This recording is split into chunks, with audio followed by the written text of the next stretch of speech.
Welcome, Corey. Welcome, Mark. Good evening, everyone. Great. So, Mark, what we're going to do first, we're so glad you're here and we're excited and looking forward to listening to what you have to say. But before we do that, we'd like to get the meeting minutes approved, if that's okay. So I've distributed the January 14th, 2021 meeting minutes from last month, and I hope you've all had a chance to review. But why don't we take a moment, and if anybody has any corrections, let me know. Otherwise, I will entertain a motion to approve.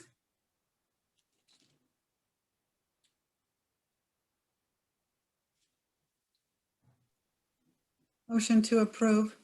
Thank you, Pat. Do I have a second? I think that's me. I second it. Okay, thank you, Adam. Is there any discussion? All right, all in favor, we have to do a roll call vote. So I'll start with myself. Tanya Bodell, aye. Pat Gooding, aye. Adam Amon, aye.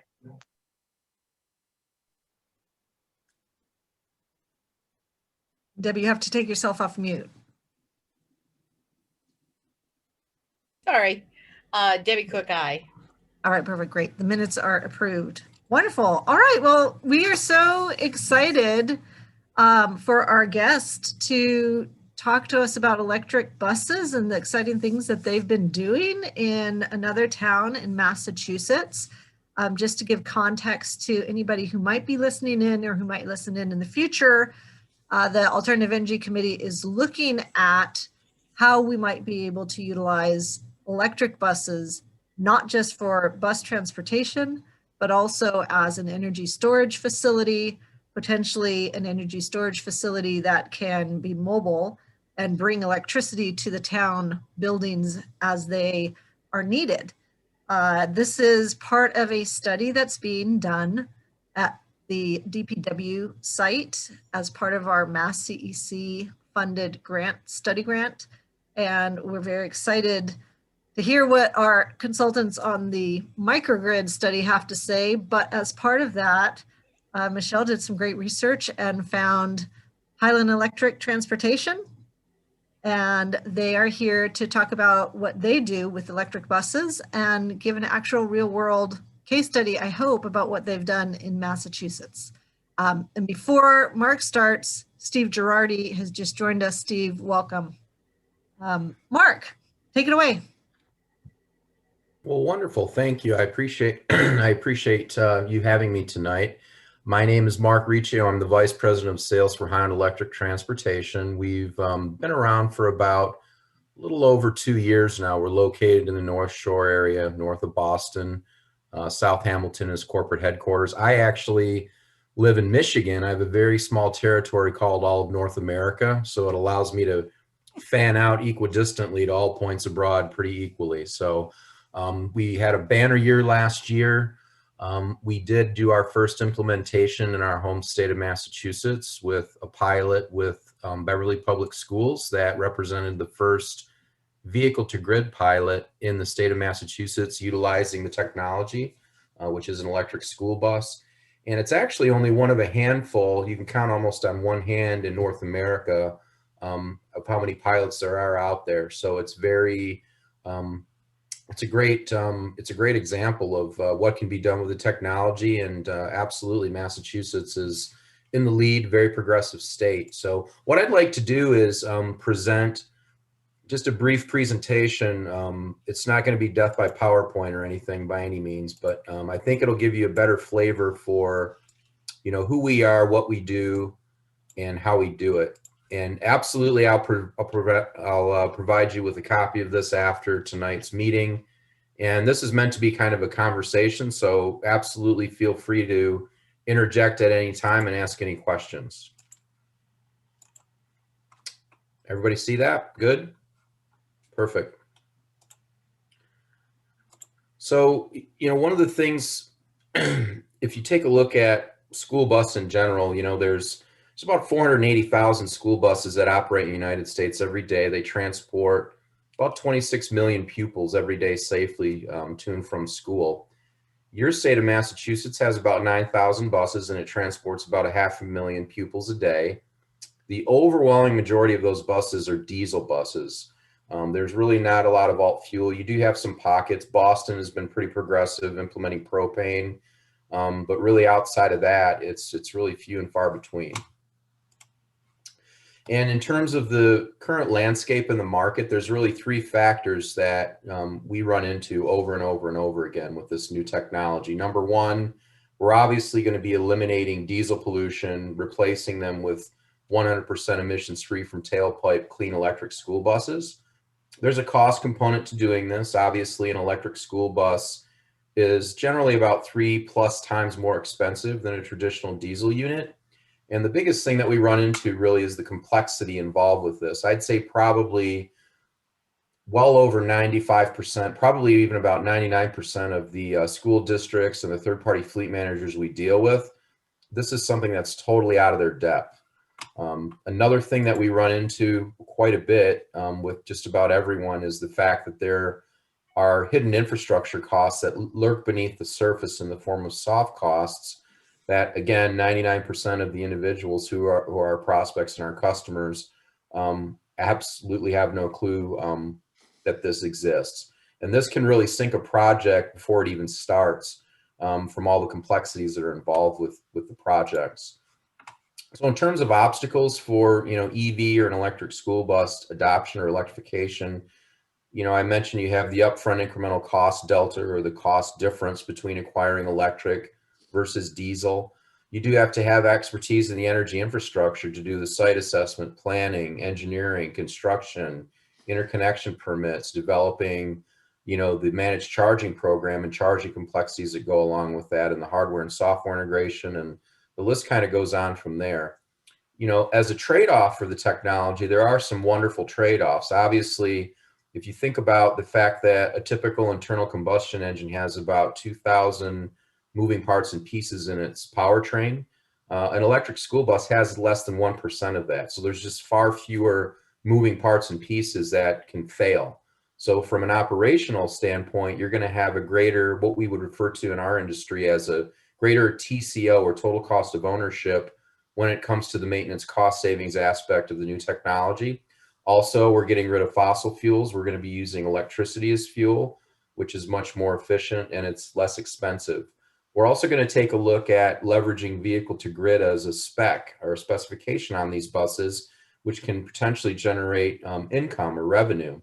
And over time, as this technology continues to increase in the market and gain further penetration, there's going to be a correlation in unit price decrease over time. It's like any new technology that enters the market. It's almost like a bell curve. Right now, I'd say we're just starting now just to see us go up with this technology. And it's really a question of when, not if this is going to occur. And it's happening very, very rapidly. There's also incentives out there. There's obviously the VW mitigation trust, which is out there from the Volkswagen cheating scandal. There's the Diesel Emissions Reduction Act. There's the Regional Greenhouse Gas Initiative. There's all kinds of funding available.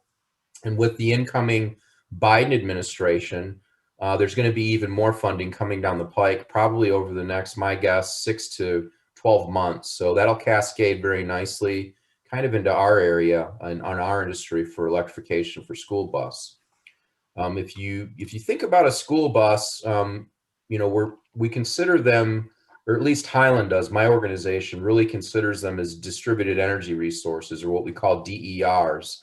And essentially what we can do is tap these bus batteries and we can sell surplus energy back into the grid during peak hours to cover demand by electric utilities. So if you think about a utility, they only have finite generating capacity to produce electricity. So in the summer, typically when everyone comes home and runs their air conditioners after work, that creates a demand on the system, and the utility only has finite generating capacity. So what they have to do is either purchase the energy from someone else. Typically we call that a peaker plant, which is almost like a mercenary energy company that only comes online for these types of events, and they sell that energy at a premium to the utility, who passes that along to you, the consumer.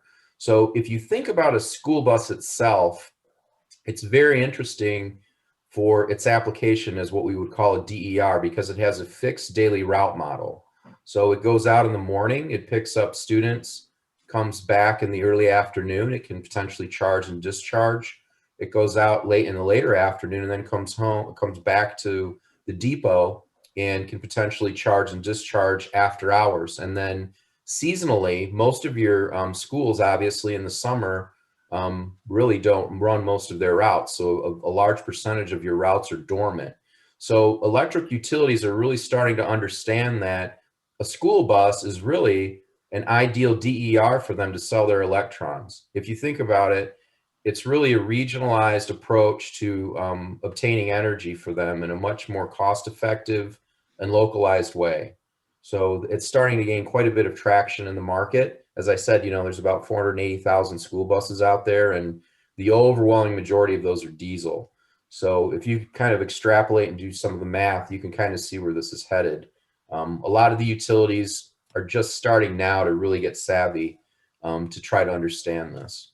And I don't know if you've studied the market, but recently, I guess the best example of a utility really being interested in something like this was in Virginia through Dominion Energy, which was the utility down there.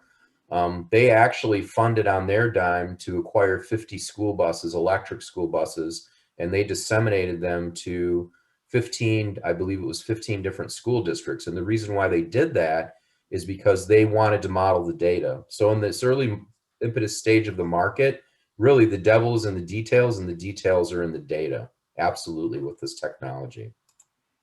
And again, another thing that we're going to take a look at on these buses is vehicle to grid, or V2G, which gives us the ability bidirectionally to charge the bus and discharge energy back into the grid.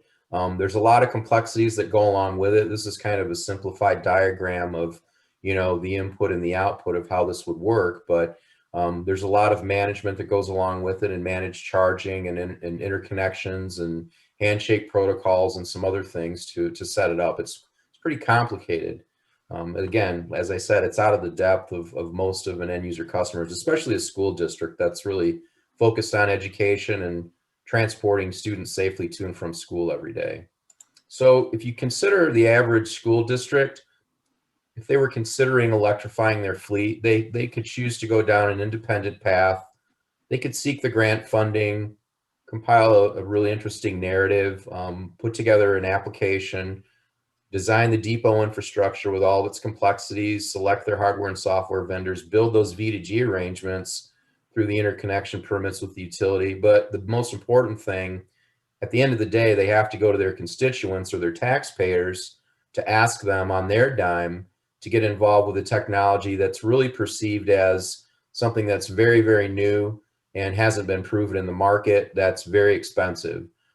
That's one path. Our path as Highland is we are a comprehensive turnkey solutions provider for electric school bus. So we work with school districts and third-party fleet managers, or we refer to them as 3PMs, and we essentially offer them everything from soup to nuts in a very nice bundled package consisting of finance, vehicle ownership, maintenance, and basically monitoring every aspect, and from fueling to everything. The only thing we don't do is we don't supply the drivers for the buses, because we feel the districts can do what they do best, which is to make sure they transport those pupils to and from school safely every day.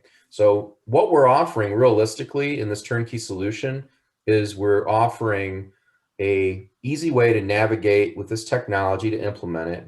We're also offering a risk transference in a managerial and a financial capacity away from the school district, and Highland is taking it incumbent upon us ourselves to make that bet for the school district. So we're going to basically mitigate their pain, their financial risk profile, and also their managerial risk profile with technology.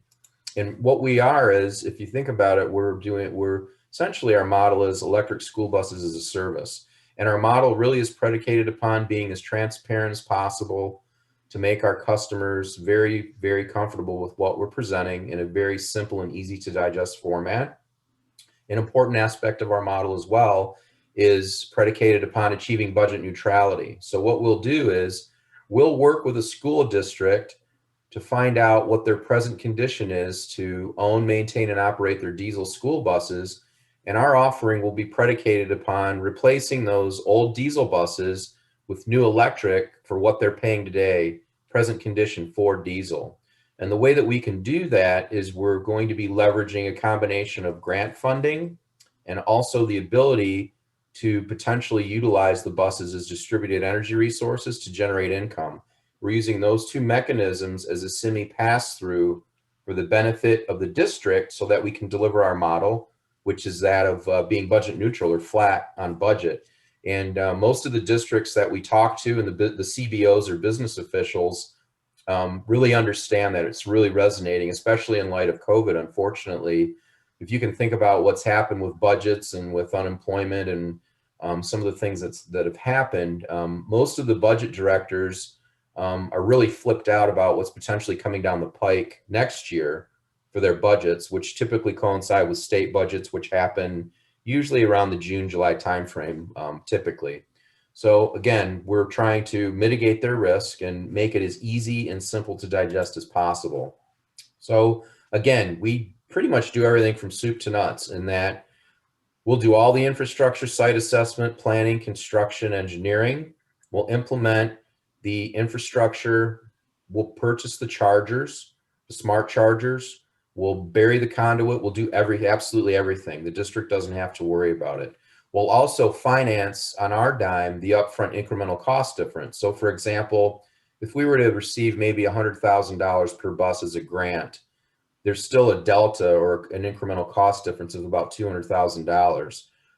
For a school district to take that incumbent upon themselves to go to their constituents to ask for that, it's probably not going to happen. So we're willing to take that risk and on our dime finance that incremental cost difference, because what we're going to do is make a bet, a long bet, that we're going to get engaged with the school district for a period of about 10 years in a maintenance and services and fueling agreement. And they're going to really like what we're doing because it's predicated upon budget neutrality. Again, we're also providing the fuel as well. So they are basically in an insular position, insulated from any price increases in electricity as long as we're engaged in a collaborative relationship. Another very important aspect of our model is that we will pay to maintain these buses. So if the school district has mechanics on staff, another option that they can leverage from us is we will train their mechanics, which is always great to learn a new skill set, on how to periodically maintain these buses as prescribed by the OEMs or manufacturers. If anything outside of that happens, say with the battery system or the electric drive motor, which are two of your most expensive components on these units, we're on the hook for it. The district is not. We'll also be probably purchasing extended warranties to kind of hedge our risk profile. And also, most importantly, we're going to develop a very robust program, hopefully with their local utility, for V2G programs, similar to what we did with Beverly. And I'll talk about that in a moment. So if you think about what we're doing, we're making bets on a few different aspects or a few different things, typically that school districts would not do. And we're willing to do it with our capital in a very aggressive manner. So we're making a bet that the TCO, or total cost of ownership, is going to be lower on these units. The fueling costs are going to be lower. We're going to have the ability to tap these as DERs through V2G. And over time, as more market penetration occurs with this product, there will be a correlation in unit price decrease, which actually will play very favorably for our model. So we could potentially achieve, beyond budget neutrality, maybe even a budget-friendly approach in the future. Also, we're going to coordinate leveraging grant dollars that are out there, and more of those are going to be coming down the pike. Any questions so far? I don't see anyone who's fallen asleep yet, so that's a good sign. A question. Yes. So I don't know a lot about battery storage, but I haven't been given to understand that the more that you charge and discharge a battery, it tends to shorten the life, just like your cell phone or whatever. Yeah. What's your experience with that, and how long do these batteries typically last? Sure. I can answer that question in a very meaningful way for you. So this is our implementation in Beverly, Massachusetts. They happened to choose a platform which was Thomas Bus. Another important aspect of our model is we're agnostic when it comes to brand preference, which means to say It's not my job to go to a school district and have them change their mind with their present loyalty to their brand lies. So in the case of Thomas, their battery pack, I think, is a 225 kilowatt hour battery pack. So if you charge and discharge with V2G, they've done preliminary studies on this with the cycle rates and timings, and you're only going to see a degradation of maybe anywhere from a 8 to 10 or 12 year period, maybe at top level, maybe a 5% degradation on the battery from cycle charging. So it's pretty minimal. The reason why I brought that up and how I can reinforce that is this platform, which is Proterra, which was brought in by Thomas, which is a manufacturer out of High Point, North Carolina, owned by Daimler. This system came from the transit industry. So if you think about transit buses, they have a much more robust daily duty cycle, which is to say they spend more time on the road. So this platform has been out there for quite some time in the transit market, equipped on units that have been out there for probably 6 to 8 years, that have daily routes that run anywhere from probably 8 to 18 hours a day up to about 300 or 300 plus days a year. And the technologies perform beautifully in those markets, all different types of climates as well. So it's a perfect crossover for school bus, if you think about it. It's been proven and kind of proven in the trenches in a much more robust way to cross over into this market. And that's one manufacturer. So if you think of the market, there's really 4 main manufacturers of school bus. There's Thomas Bus, which Beverly chose, which is tied to Proterra as their V2G provider. Then you have Bluebird, which is the oldest school bus manufacturer. They're located down in Georgia, and they are tied to a V2G provider called Nuvi. And then you have a manufacturer called AEC Bus, and they manufacture those buses out of Tulsa, Oklahoma. And they've taken a more agnostic approach in the market to charging, and they use a bunch of different OEMs or vendors for their V2G and charging applications. And then you have a Canadian company called Lion, or E-Lion, which is up in Quebec, Canada. And they have a much more, almost like a European approach, in that they don't have dealerships in the United States, similar to the other ones that I mentioned previously. So they have a bit of a different model. It's more of a direct sales model. So basically, you know, this technology, if you think about it, it's been around realistically.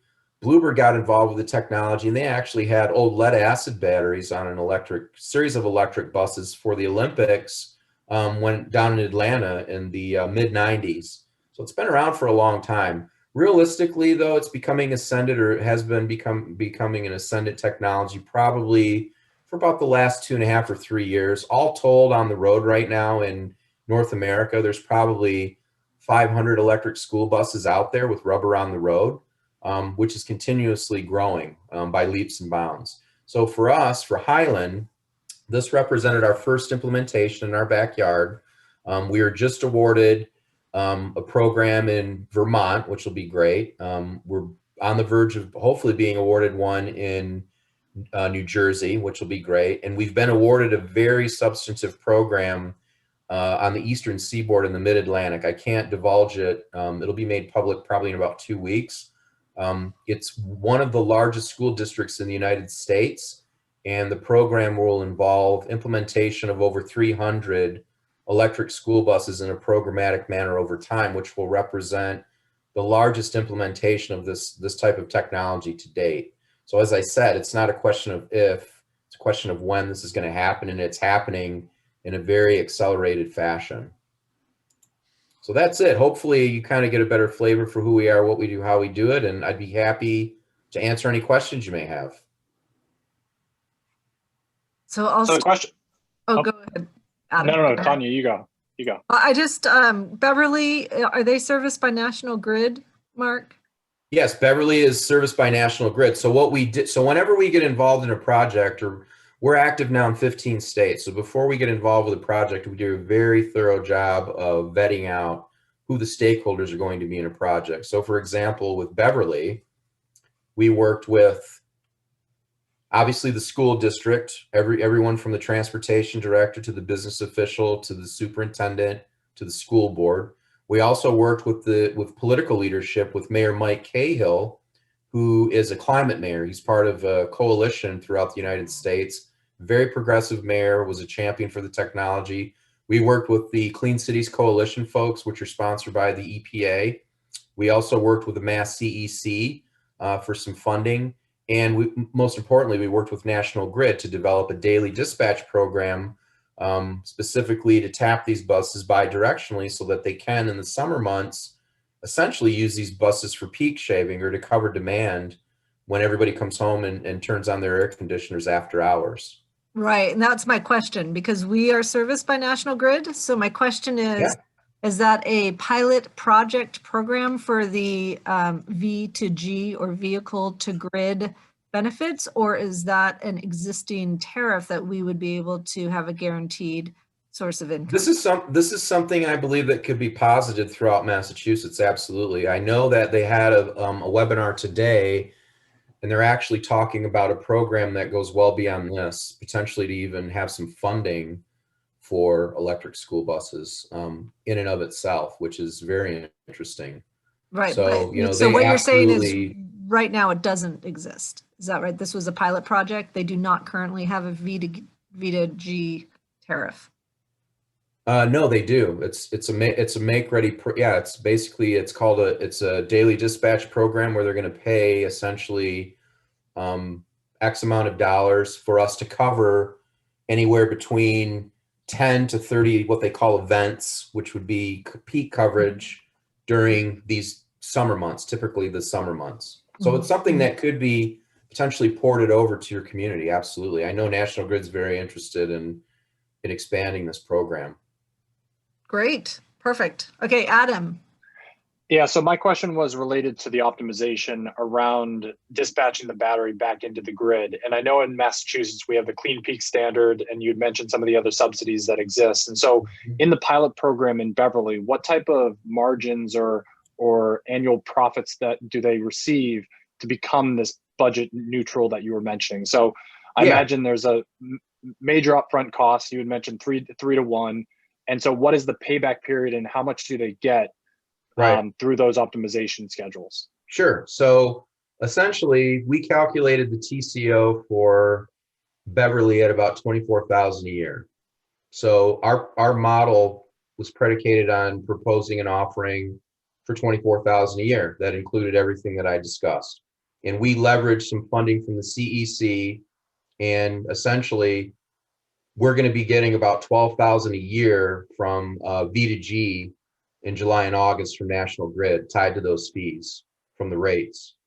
So we used a combination of the CEC money as a grant and this V to G revenue, which we basically front loaded and said, okay, we're going to make a long bet because we're going to be engaged with this district for at least 10 years. And I'm going to invest heavily with my capital up front to cover the incremental cost difference and also implement infrastructure. So for example, with Beverly, they had aspirations to electrify up to 25 units in their fleet.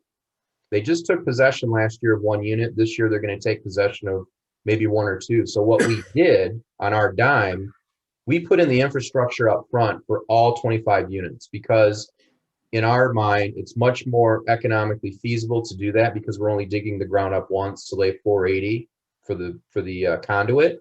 And number 2, we only have to do 1 interconnection permit with the utility, which in and of itself is a whole nother drawn out ball of wax.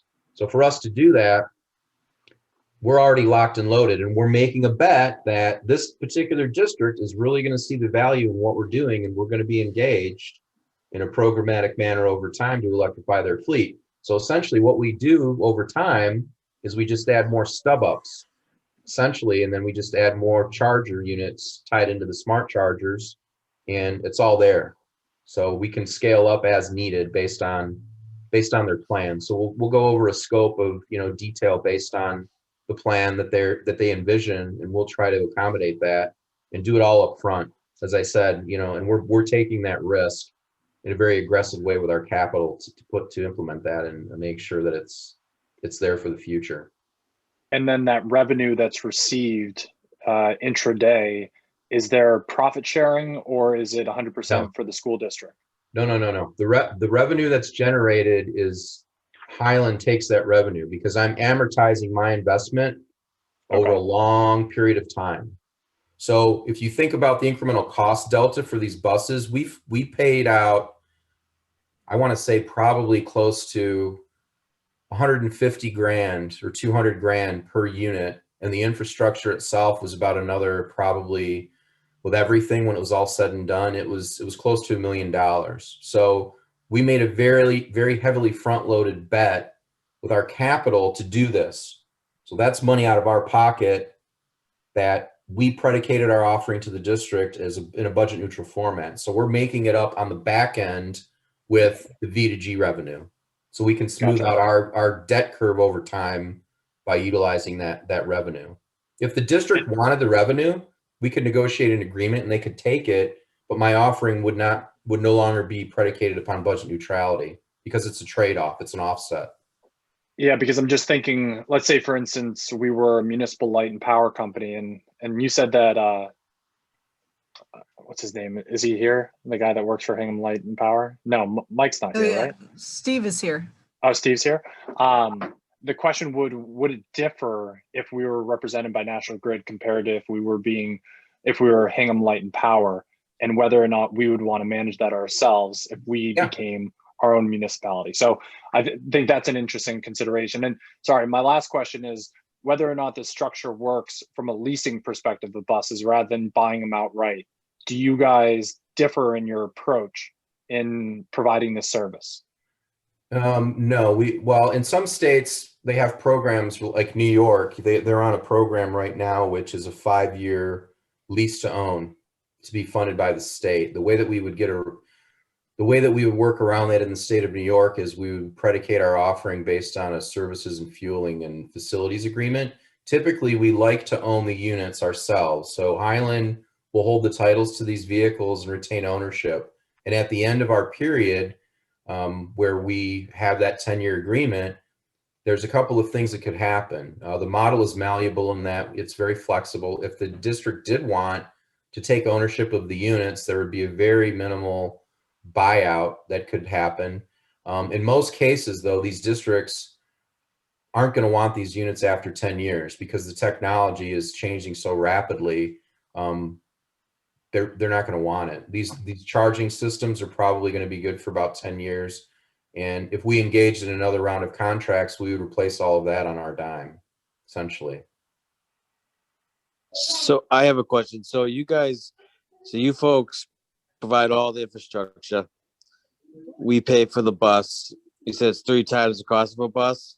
You wouldn't pay for the bus, no. You would not. We would pay for the bus. Okay, so basically your long-term goal is get many buses into one district so you guys can participate in the pool market. Correct. Yeah, the more volume we have, the more advantageous our model is. And what's the cost for a school district or a town per bus? Is it just right now, if they wanted to cost? buy an electric school bus outright, it's anywhere from $325,000 to $400,000+. And a typical diesel bus is about $100,000. So you got, and I missed the first piece of it. Is the buses supplied at no charge? I literally missed the first 10 minutes. No, so basically what I illustrated here is that we offer basically everything from the planning aspects to implementing the infrastructure to financing the incremental cost difference to paying for the energy or electricity to the maintenance, developing a managed charging program to do the interconnection permitting and the software arrangements that have to be made for managed charging. So we'll handle all of that, and that comes out of our pocket, and I'm predicating my offering to the district to say, we're going to determine how much it costs you as a school district today, present condition, to own, maintain, and operate your diesel buses. And my offering will be predicated on meeting that number, so it's budget neutral, which means it's flat, zero impact to budget. And the way that I can do that is I'm leveraging grant funding and V2G revenue, almost as semi-pass-through mechanism, so I can deliver my proposal to the district, which is very simplified. It's essentially X amount of dollars per year per bus, includes all of this. So we try to make it as very simple and easy to digest as possible. Okay, I know I get it now. So really, essentially, the home run is more buses in one district. It's more financial benefit for Highland. Well, I wouldn't say it's a Especially captive. financial benefit. I mean, we're not getting like obnoxiously rich off of this, and I'm not going to retire as an oligarch anytime soon. What we're doing is we're making a very heavily front-loaded bet, and we're taking a very big risk with our money that a district never would to really get involved with this technology and get it on the ground and implement it. And what I'm doing is I'm saying, okay, I'm willing to do that, but in order to make this work, we have to have an engagement for a prolonged period of time, typically minimally about 10 years. So I can amortize my investment over that time period, and I can kind of smooth out my risk. So that's kind of how our model works. Can I ask a question? You certainly Yes. may. You supply us with whatever number of buses we need to service our school district. My understanding would be the drivers do not come with these buses? Is that? No, we don't provide the drivers. So that would be You provide incumbent. the drivers also? We do not, no. That would be incumbent in the responsibility of the school district or the third-party fleet manager. We don't provide the drivers. Do you need, as a driver, do you need any training to operate these buses? Yeah, that's a very good question, Sam. So yeah, you need a little bit of training, and the OEMs or the manufacturers that I mentioned earlier do a very, very good job, great job actually, of training the drivers and the mechanics on how to drive the buses, operate the buses, and service the buses. So they train the drivers how to drive in what we call regenerative mode or regenerative braking mode. So anytime the bus is moving forward, generally going over about 5 miles an hour, and you're not depressing the accelerator, it's recapturing energy back into the system. So I a properly understand trained how that driver in works. regen mode is going to coast the bus more than they normally would with like an internal combustion engine unit. And what we've seen with properly trained drivers with regen, you can do a recapture rate on a daily basis of anywhere from about 7 to about 13, maybe even a little bit more percent back into the system. I'm getting a little confused, and it may be that I'm not listening correctly, but Sure. so often I hear you talk about the maintenance of the buses as if we, the school district, were providing that maintenance. Yes, so part of our model, Sam, is that Highland, out of our pocket, will pay for the periodic maintenance of these units as prescribed by the manufacturers. And if there are any unexpected repairs, we'll pay for the parts, service, and labor. If the school district has mechanics on staff and they choose to leverage this option, they can actually take advantage of us, and we will essentially subcontract to the district and pay them to maintain these buses, and we will train their mechanics on how to do that. So it's a nice, if you think about it, it's a nice value adder tied to our model back to the district where it's an income revenue. So you could have the maintenance within the school district, or you could provide the maintenance. Yeah, either or, yes. If a district has mechanics, generally they're going to take advantage of what we're offering. If they don't, it would default to the nearest, what we would call VAR, value added reseller or dealer, similar to kind of like a car dealership tied to the OEM, to the manufacturer. About 4 years ago, we used to own all our buses. We now lease all our buses. And we've also reduced the amount of in-house maintenance we have because it was getting to be prohibitively expensive. So your model seems to fit in pretty well with what we're doing. Yeah, in terms of your fleet right now, when you say lease, are you subcontracting to a third-party fleet manager, what we would call 3PM, someone that manages your bus fleet for you? Or do you, No, or are you leasing to own or we just manage- doing we manage the routing and use of the buses within the school district. Right. But the maintenance of the buses is managed by the lessor. Who's the lessor in this case? Oh gosh, I'd have to go look it up. It's a company that leases school buses to different districts. Does your, I does just your, can't remember the name of it. does your district provide its own drivers? Yes, it does. Okay, okay. So it sounds like you have maybe a hybrid model where you may be subcontracting out to a 3 p.m. I would have to take a look at that. But as I said, our model is malleable in that we can work with a school district or we can work with a 3 p.m. or third-party fleet manager as well that would manage your fleet. It just adds another layer of complexity, but it's something we can do. And we're engaged right now in doing that in a few places, or will be shortly. You're pretty flexible in how you want to go about this. Yes, yeah. I mean, at the end of the day, it's a model and it is flexible, yes. Okay. I'm on the capital budget committee, so we're providing the money for this stuff. Thus the questions. Yes, yes. So if you think about what we're doing too, Sam, if you were going to own the units, and typically with a school district that would buy the units, we're shifting CapEx to OpEx. So if you think about the fact that a diesel costs 100,000, if a district's going to purchase in 1 year 10 of them, that's $1 million. If we Right. determine their TCO is 25,000, we'll predicate our offering per unit at 25,000 times 10, which would be $250,000, which would be the difference of $1 million and 250 is 750,000 in year one, where you're shifting CapEx to OpEx in the budget. And if you go to a CBO or a budget official, especially in a struggling school district that they're living and dying annually by their budgets, that really gets their attention. And then the fact that it is budget neutral over time is something that really resonates as well, because we're mitigating their risk at the end of the day. Right. Okay, that's helpful. Thank you. Yep. Are there any other questions? Hi, Mark. Corey Evans here. I got a quick question about, kind of battery size and mixed fleet and all these things.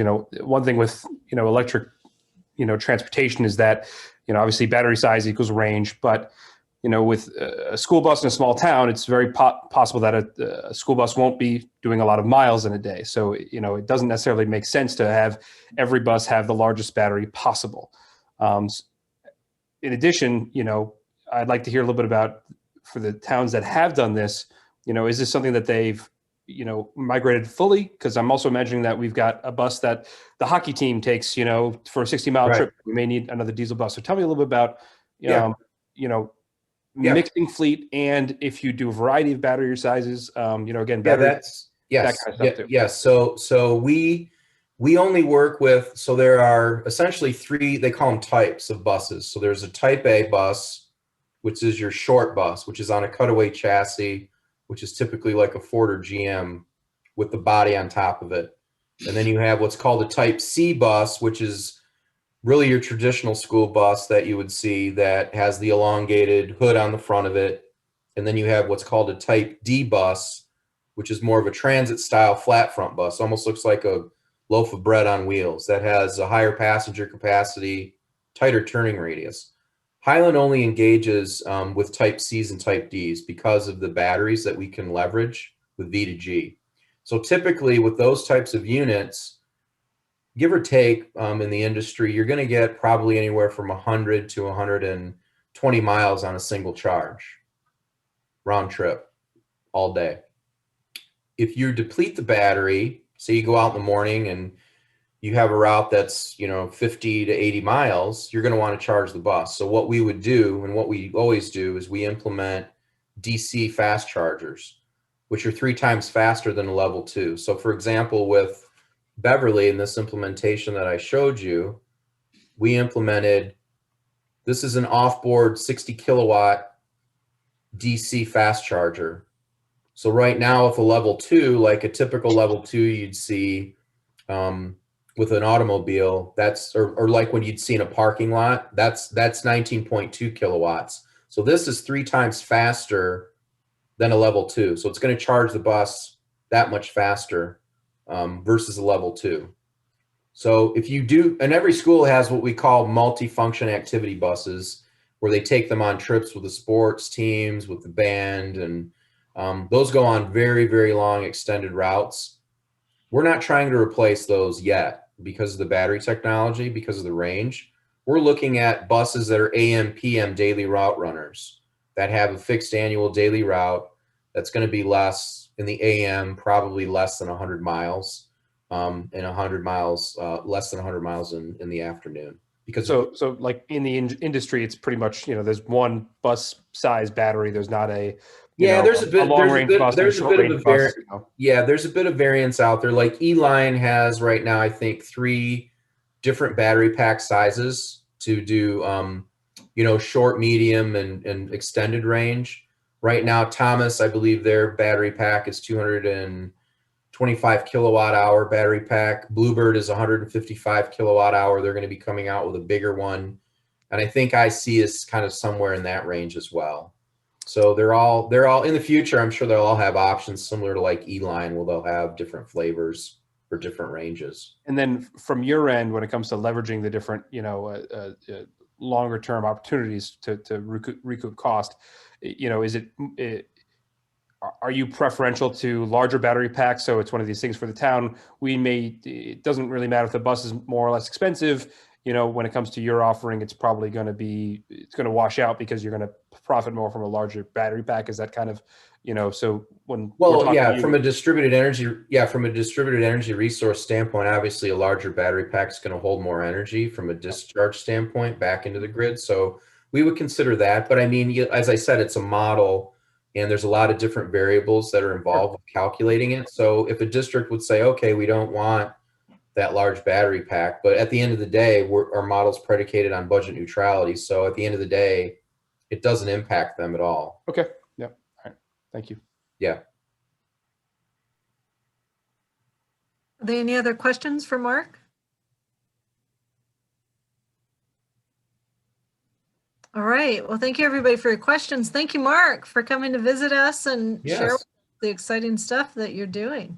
Absolutely. Yeah, we're very excited, and stay tuned and watch this space. We're going to have some really interesting announcements very soon. All right. Very good. Well, all right. Thank you. And your presentation. Thank you. Have a great night. All right. Thank you. Bye-bye. All right. Are there any comments before we move on to the next item? I'm a little confused how this would work since we're leasing our buses. Does this mean our lessor would have to agree to buy the electric bus or what? No, I think our lease is every 3 years. Sam can correct me. And so. Oh, okay. So when our lease is up, then we would actually we would be the owner of the bus, not, okay. Got it. No. Continue to lease buses. It's just would change. Instead of a diesel bus, it would be an electric bus. But we really have to run through the numbers versus what it's costing us now versus what this is going to cost. But they buy the buses outright, which was their primary option that they had offered. Yeah, they own the buses. Yeah. We don't own any buses. Right. The key difference is instead of a 3-year lease of the diesels, which is what we currently do, it would have to be a 10-year lease for the electrics. Yeah, I do think that the implementation, I think we've obviously been through the grants and it sounds like everybody is pretty up to speed on the type of offerings that the state has. I think their biggest value add is the optimization of the batteries themselves. Because without having our own municipal light, like National Grid isn't going to do it for us. So if they're able to optimize and achieve some revenue and know exactly when to dispatch those batteries, that's something that we won't be able to accomplish on our own. So I think that's where they come in, and obviously the maintenance side of it. But I think the company, if you were to go directly to those 4 bus companies that he mentioned, I imagine each of those bus companies have their own O&M groups that go out and fix buses anyways, and they're probably more knowledgeable about their own technology. So I think it's their service that they're providing is mainly like the implementation is mainly about the optimization. They're also making it a turnkey solution for districts that might otherwise shy away from doing it, I think. Yeah. It sounds like they're handling the financing too. Yeah, well, you don't have to buy anything, you just lease it. And you have a fixed yearly lease cost. Right. That's what they're offering. Debbie. I guess, I don't know. I still don't understand the model that they're talking about. And I'm just curious, like when he talked about in 10 years, you'd have to probably change all the infrastructure. And it seems like I don't know. I just think, I don't know how to say this without, it doesn't seem like it's a good revenue model that I can see that, and it's got only 2 years track record. So I'd be very curious about, I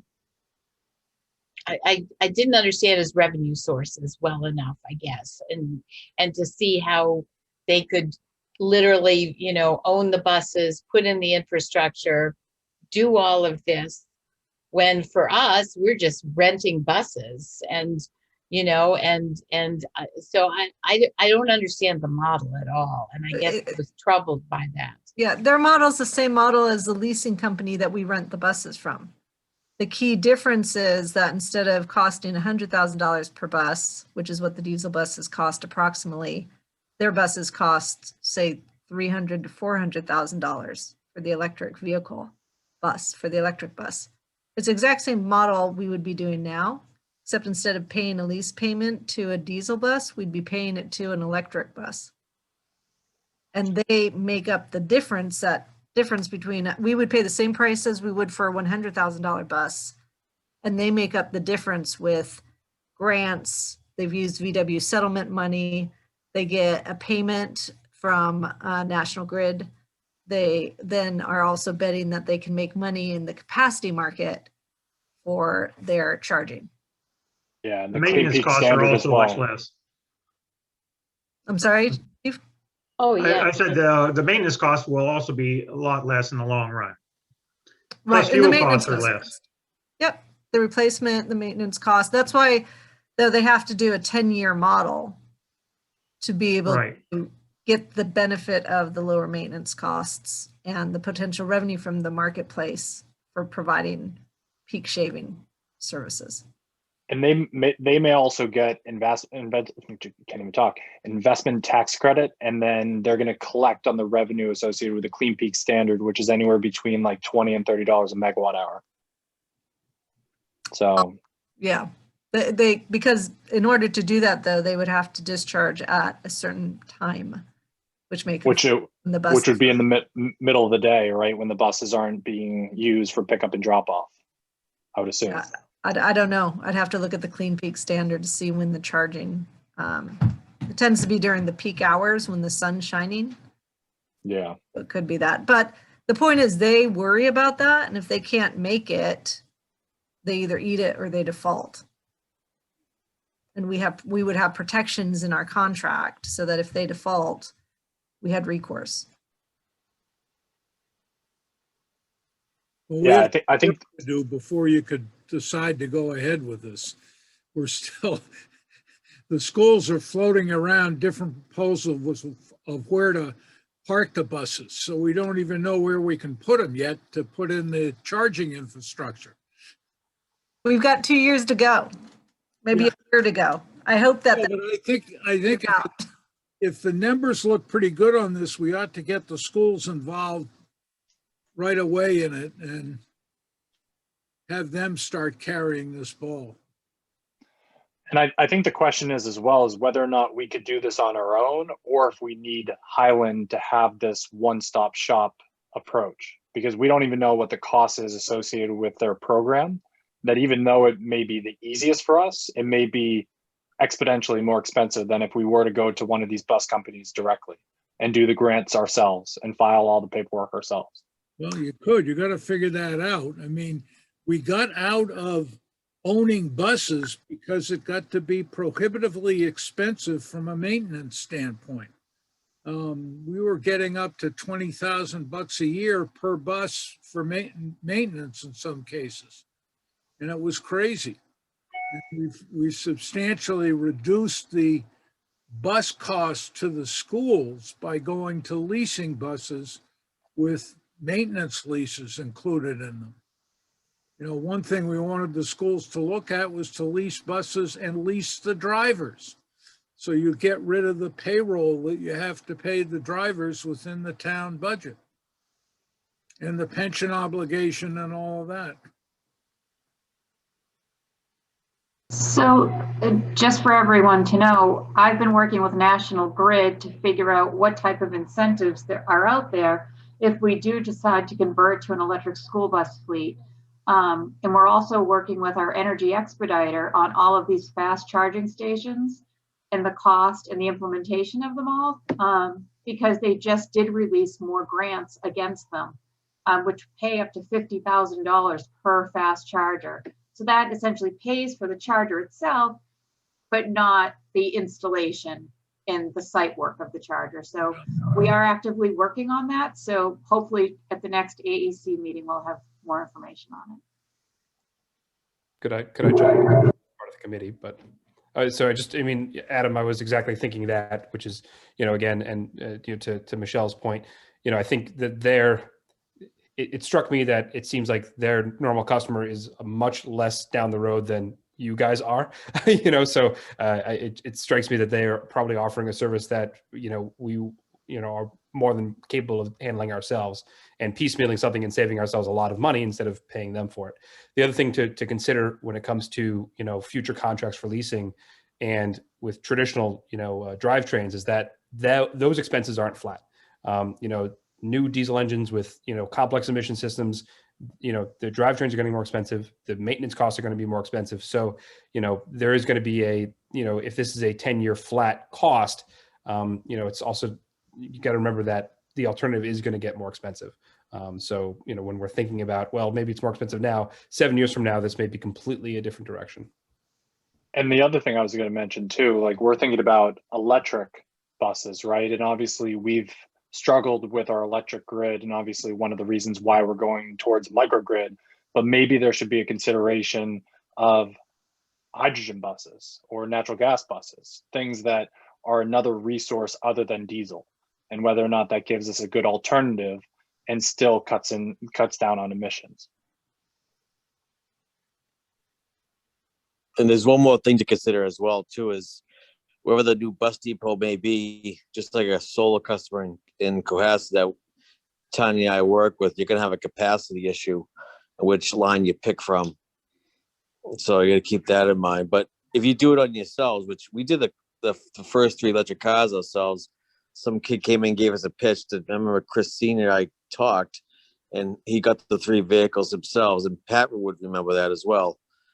And but there's companies out there like Energy New England who deal with the 23 largest municipal light plants and other government agencies that have EV, and you know that can manage a peak shaving, all probably for a smaller fixed cost than, you know, what maybe this gentleman would offer. But yeah, there's other avenues out there, you know. Yeah, and if location is a concern as well, like as we're trying to pick a place, I think it would make sense pairing electric buses with some sort of behind the meter solar generation. And so we obviously have the carports going in, we have the water station, and then we also have the stop and shop facility, and then the MBTA lot. Of all those options, it seems like the MBTA lot would have the most amount of space, especially if you just parcel off a piece of that for the buses to park at. We just need to get the guys from True Green Capital to come to the table and actually install the facility there, which has been more trouble than what we expected. But I don't think there's load there, Adam. I don't think that'd be a behind the meter. I think no, sorry. What I mean for behind the meter is that it's going directly to charging the buses first. Oh, okay. Yeah, sorry. Yeah, to park the- That's all right. All right, well, listen, I want to move on. This is, we're an hour in, so I want to move on to the other things that we have on the agenda. But thank you, Sam, for joining us. I don't know if you want to keep listening to the rest. We're happy to have you. And Corey, Well, one maybe. little tidbit of information, I think, if I just was going back to look it up, but I think we're paying about 18 or 19,000 per bus per year. So, and that doesn't include maintenance or fuel. or fuel. True. Fuel costs are pretty high. We're still gonna have to pay something for electricity. I don't know how we get around that, but That's Tanya's job. Well, this whole committee, you guys are really good at finding free electricity, so keep going with that. So I guess let's talk about next steps on this. Lydia, what do you propose we do, right? This is sort of a four-way attack, right? One is Alternative Energy Committee, the other is the schools, the other is capital planning, and then the town itself, select board or Chris Senior or Michelle. What do you think is the next step, being the school committee? There's definitely a level of curiosity about this, and I told the committee at our last meeting that we'd be hearing this electric bus presentation. That being said, I feel like we should share the information after the decision about sending kids back to school is made. Our meetings are kind of overwhelmed by that right now, and I think it would be better received with clearer heads a little bit later. It's definitely something that we want to, I guess, as a committee, learn more about and know what the committee's considering Okay. as leases, are coming up for discussion. Right. So then I guess where are the dollar figures? Is that something that the school manager has, or is that something that the town has? Yeah, So, oh, sorry, Sam. financial manager would have all the information on the buses. Yeah, so Susan Owen. Sue Owen, I think is her name. Yep, Sue has all the dollars. Yep. Okay, well, we know Sue well because she We was do. on our solar evaluation. Mhm. Oh, good. So it seems like the next steps would be to ask Sue for all the data on the costs of the buses, the leases, the fuel, the maintenance, anything else. I guess throw in the bus drivers because we may as well, if there's a solution for that, we'd look at it. The second would be to reach out to Beverly.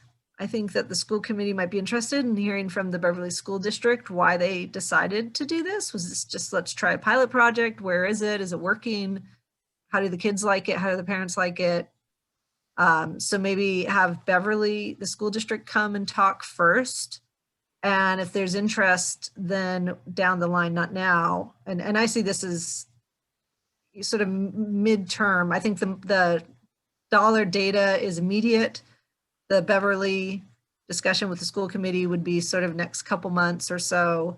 And if there seems to be interest, then bring in Highland Electric. And in the meantime, keep our eyes open for grant money as another action item, Michelle. And we are thinking about, once the Mass CEC microgrid report comes out on the DPW station where there is solar, and we were thinking that the buses could go charge and then discharge as needed, it's sort of advanced. So maybe we're another bus lease away from that type of structure. We felt like there might be brick money because it's interesting and it's cutting edge and it's the future and it's Biden and Harris. So we're watching the money that's going to be coming out of Washington. We think that this will be one of those areas where it comes. Show me the money, right, Corey? Show me the money. Absolutely. And what do you think about looking into hydrogen buses? I think we should as well, because I think that's an alternative. So Adam, Yeah. you want to take that on, or is there somebody who's interested in seeing if somebody does do? Do we even have distribution in Massachusetts for that? No. Oh, because I'm still like the hydrogen question is just, the infrastructure around it is broader than us, unfortunately, you know. No, I know it is. And the CNG, if you wanted to do compressed natural gas, same thing. So I think we just have to understand what the state of play is for that. Instead of Yeah. writing it off and saying, no, it's not going to work. Let's find out. Is anybody doing it? Is it available? If I pass up Earth Day, I'll trade to the hydrogen buses. Oh, no. All right. Is anybody Well, else possibly interested? Yours. No, Michelle, I thought Earth Day was yours. Debbie, are you interested in looking up the hydrogen? No, I was wanting to ask a question. So we have a 2-year window is what I understand. A little bit less because we need to make a decision, I think, in the next year. Okay. So it's kind of a tight timetable, actually. Yeah. It is. I mean, I think we need to have the analysis completed in the next 6 months and a final decision by the end of the year. And a I'll look place up to the park the buses. I'll look I'm up the sorry. hydrogen stuff. Thanks, Like, Adam. I just said, and a place to park the buses. That's all. I feel We're that we'll working on find a that. They're solution. working on that. Yeah. I mean, I know. So I'm Lydia, not- are you going to be reaching out to Susan, asking her for the information, or would you like me to? I can do that. I can shoot her an email. Okay, Mhm. thank you. That's good. And we'll just keep an eye open, as that, an ideal spot would be someplace on the distribution system that can take a good charge and connection. And most certainly by the water plant, that fits the bill. But there might be other places that DPW, I guess, does not have the space. And I don't think it necessarily has a good interconnection opportunity. So we'll pay attention to that. And maybe Steve Girardi, do you think if we talked to National Grid and said, listen, we are looking at electric school buses, where would be a good spot to put them? Yeah, like we could actually. I was just talking to Manuel the other day, unrelated, but I got to know him pretty well because we're kind of like, got the same kind of job at 2 different places. So I could ask him. Yeah, if you can ask, So, yeah.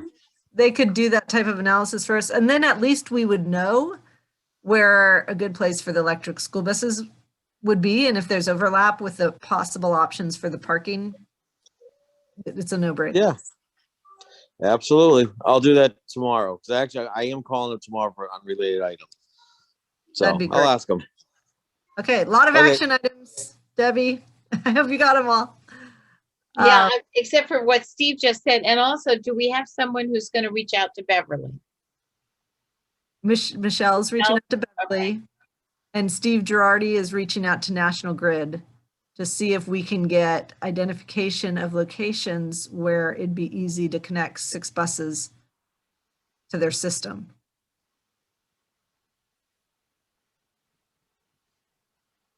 We're talking about a couple megawatts? No, I was looking at the charger. If it's a couple charges, you're probably a full half megawatt.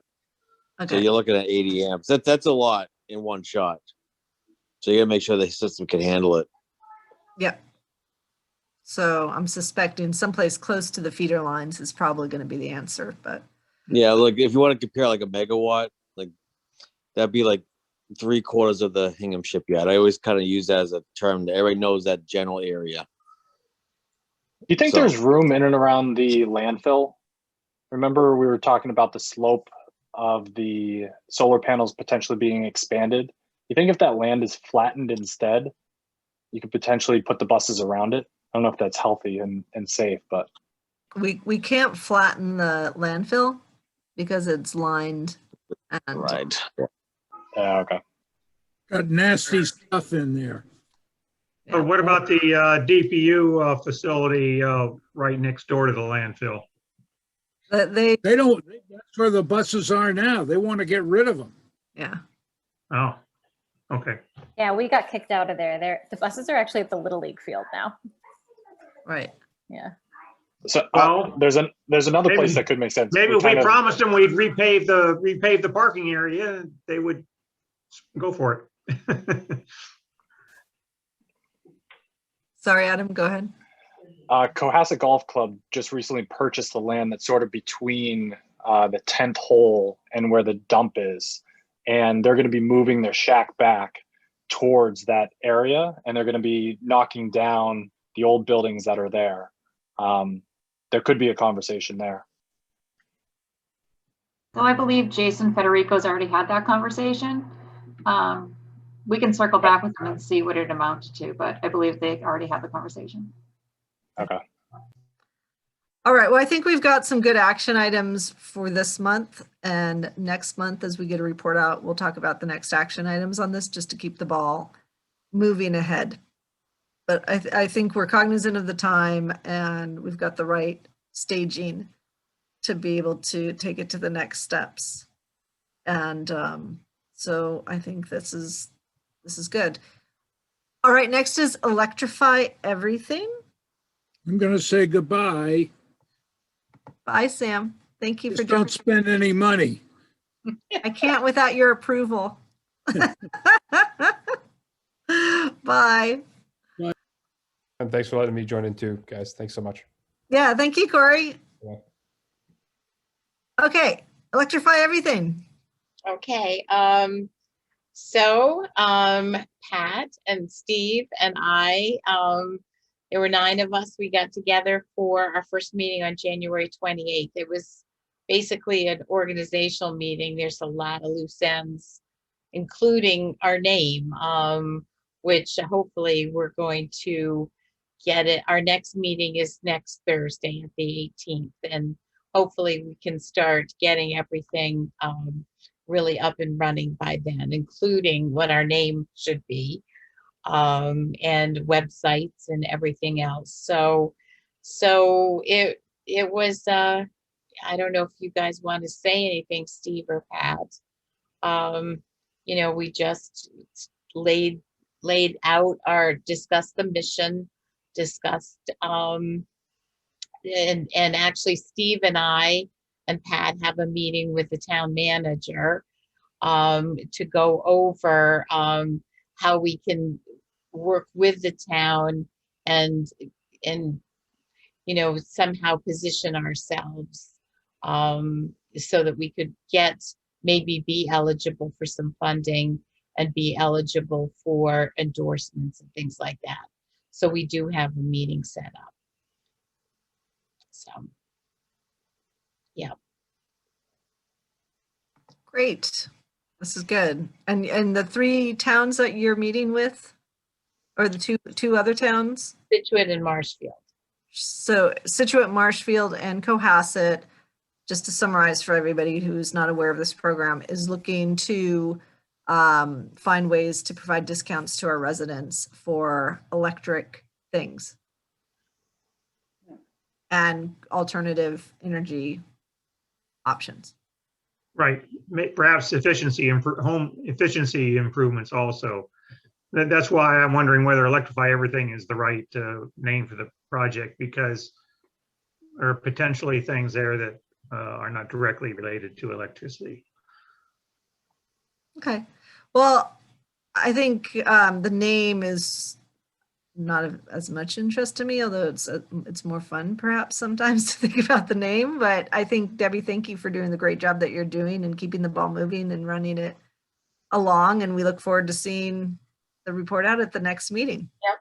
Well, the name's important for a lot of, you know, for actually hopefully what the mission is, but also for our domain and website. So we have to kind of firm things up there so we can get moving along that regard. So Totally we're on our way. We're on our way. Meeting with the town manager and our next meeting on the 18th. So great. All right, Michelle, can you give us an update on the renewable energy procurement negotiations, how those are coming along and how we're doing? So we're in a bit of a standstill. I think more so because our legal team, so we're going out to RFQ on legal services. So while I have everything in legal's hands, I don't know how quickly they're responding to our requests at the present time, knowing that we're going out for legal services. not that they are welcome to respond to the league. We actually welcome them to respond to the RFQ. It just hasn't been sent out in, I think, over 20 years or something. So I don't know how much of a priority our projects are right now, but I'm waiting for Select to send me that template from Power Options. And We don't even have a contract yet for a lawyer to review, do we? they did redline what was in the RFP that was sent out. So I just sent that as a starting point, like, let's just look at this. And I think legal's feelings is like, why are we looking at this right now? Let's just kind of hang on. I was surprised that Judith was leaving Amoresco. I thought she added a ton of value.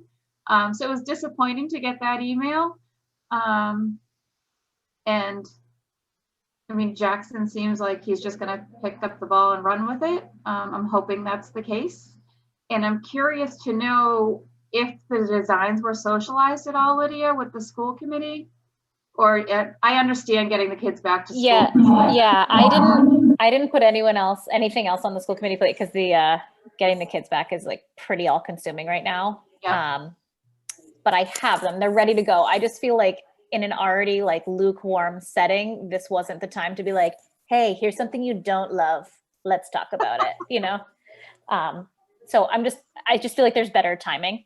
Yeah, no, agreed. We're in no rush. We're in the queue, right? We've confirmed that with Select and with Amoresco, with Palmer, or not yet with Palmer? Palmer, no. Palmer, Okay. We're not in any queue. Right. So, and Select is in the process of looking at the water plant. Yeah. Pool roofs. They gave us a bid already on that. And so, something interesting about the school roofs. So I received, I don't know if I told you, maybe I told you this, Tanya, maybe I didn't. I received this spam type email from the MSBA. I was like, all right. So I just opened it and was reading through it. And there it says, if you want to accelerate your roof replacement of your schools due to energy efficiency projects, please call. I was like, oh, all right, that's us.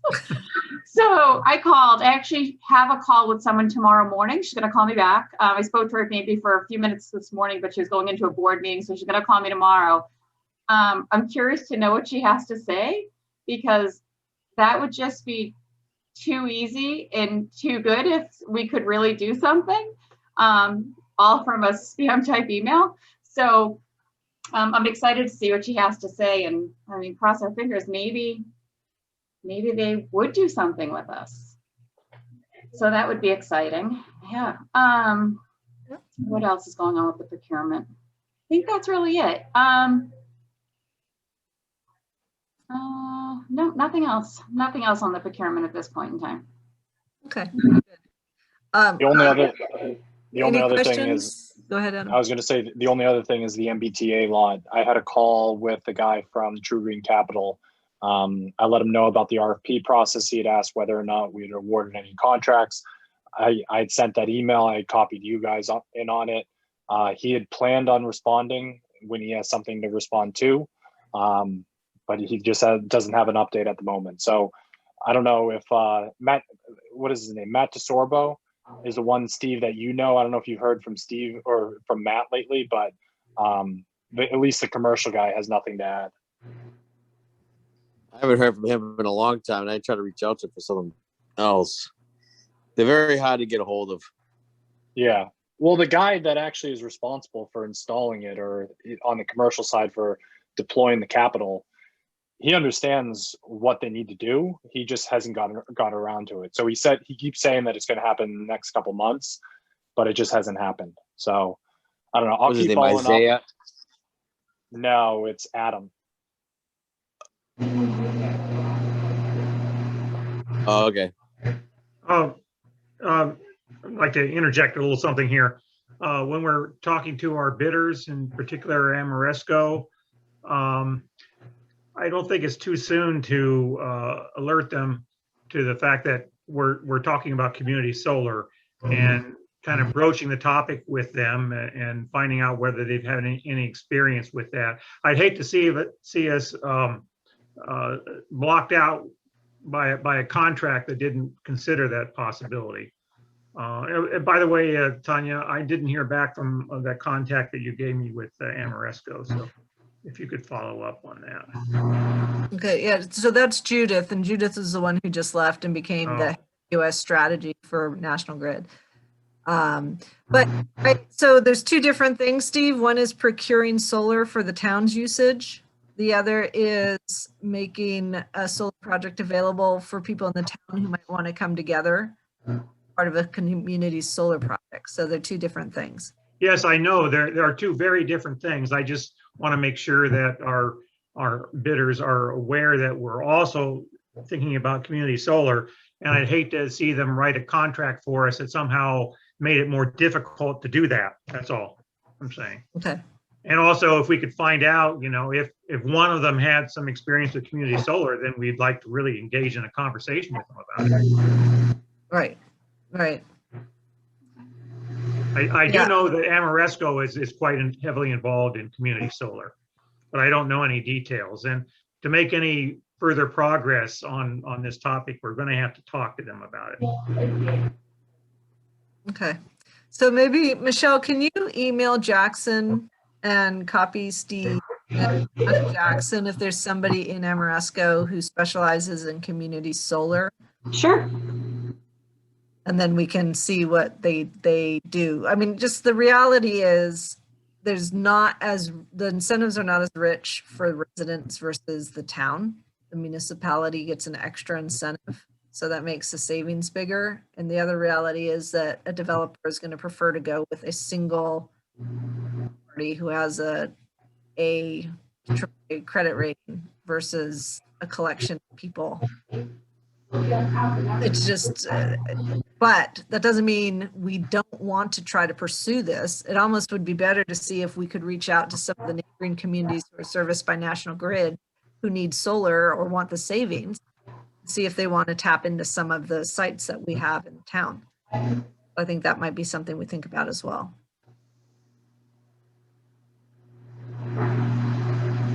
Okay. All right. Next is Microgrid Mondays. Michelle, do you want to give an update on our Microgrid Mondays, our educational, do you know what's going on, or do you want me to give the update? I think you'd be better suited. I don't know what's going on. I know Brianna's doing a fabulous job. But aside from that, I haven't gone to any yet because I've had conflicts. So please go ahead. All right. So our Microgrid Mondays, we have 6 microgrids. We're touring them virtually from noon to 1. It officially started this past Monday, February 8th, where we went to the Russ Electric Hingham Microgrid Innovation Center. It was great. It was just a great tour. We have teamed up with Northeast Energy Commerce Association, Mass CEC, and NEWI, the New England Women in Energy and the Environment. So they are sending out marketing materials to their members. I don't know how many people we had. We're getting about 15 to 20 people right now, and possibly that's going to accelerate as we go to some of the other sites. Steve Girardi, thank you for recording an awesome tour of your microgrid. Paul has also done a recording. So on the 22nd, we're going to Paul's Garage and more. And the and more is Steve Girardi. So maybe we should rename it as Paul and Steve's Garages. I like it. We'll see. Maybe Paul's Garage and Steve's Roof. But it's part of what we're doing. I think most of the people attending are probably us and people from the town who are interested, which is great. And it's, but it's getting a lot of press, and we just drafted some talking points for the Mariner, the Cohasset Mariner, to potentially take it, and even the Patriot Ledger if their environmental guy is interested in it. And then we'll see. But, look, I think it's good. We've got recordings. We're seeing what microgrids look like. People are invited. We're doing it. It's just awesome. It's great. Brianna's doing a great job. I just like to say that the big thing I learned from the Microgrid Monday was that, yes, indeed, an individual homeowner with a PV rooftop array plus a battery can be a nanogrid. Definitely. That's the definition of a nanogrid, basically. If you have a backup generator, I would call you a nanogrid. You're servicing yourself. Now, without a backup generator, you can be a nanogrid if you have a PV array and a battery. Well, PV is the backup generator with the battery. Oh, okay. All So right. whether it's a diesel or a gas you don't have to be solar, but solar and battery, the combination. Well, with a diesel generator, you do not need a battery. That's right. Unless you have a one of the newer boilers that won't take dirty power from a diesel generator, in which case you can. Okay. Any more Microgrid Mondays before we move to electric municipal? I'm just curious, was that Microgrid Monday information shared with like South Shore Votech or any place like that? I'm just curious if they'd have any interest in like being a part of it, or if it's teachers or kids. Just curious. I don't know who Brianna shared it with, but obviously it's available. So if you didn't get a copy of it, we can send it to you and you can forward it along to anybody who might be interested. I think she did. I thought she did send it to the school committee members. I received it. I just wasn't sure if that, like, they were in the loop. Just thinking, Okay. wondering. Yep. I have to correct two things that Russ Electric said that about Hingham that was not true. First, they never offered us to buy the power because I was involved with it from day one. I had to correct that one. The second one, it took me a week and a half to approve their application because they didn't have a breaker and they had to open up. So, and there's two other things, but that's fine for now. But if they offered, maybe we would have done it. We did discuss a joint microgrid as well, but it just didn't happen. So, but oh no, it was fine. That's all right. Records corrected. Thank you, Steve. It was more than just the donuts, right? Exactly. I love that. Some coffee and donuts. They did provide the good stuff. All right. Electric municipalization. I think, Pat, do you have a presentation you want to give us? Or is that on sustainability? Yeah, that's on sustainability. Okay. So electric municipalization.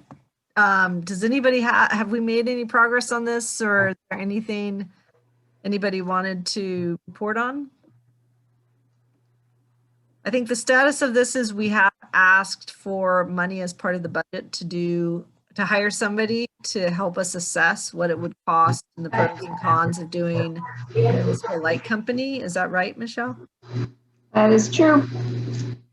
All right. So that won't be approved until June, at which point in the second half of this year, we can then start talking about potentially finding somebody, or maybe even at the next meeting or two, we can start thinking about who we might want to reach out to for the study. All right.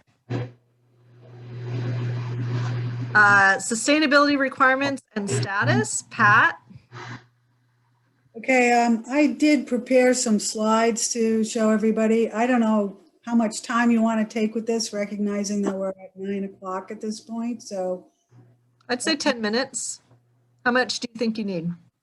I don't know, probably I can wing through it in that, and you guys can give me the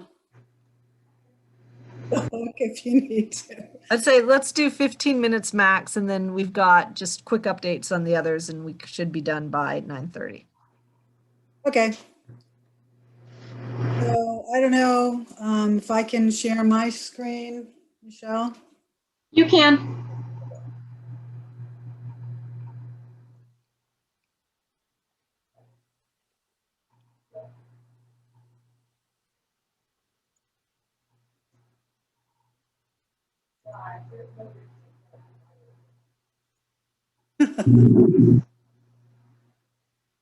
See if it's going to work.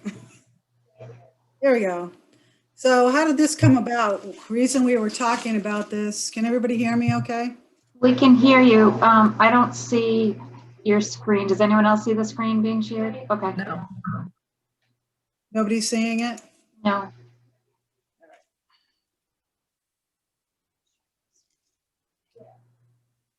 Get out of here.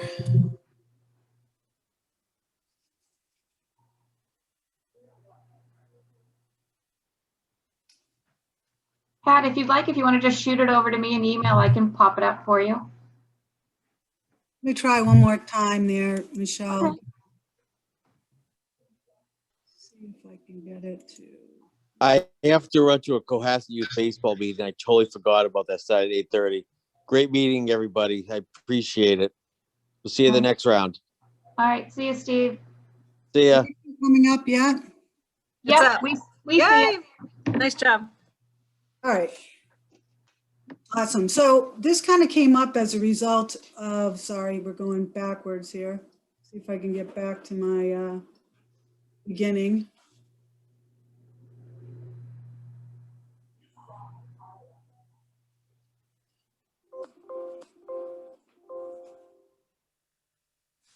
I'm having a lot of laptop problems, so I should have sent this over to you, Michelle. You can. At this point, I think we're getting a little late in the ball game, but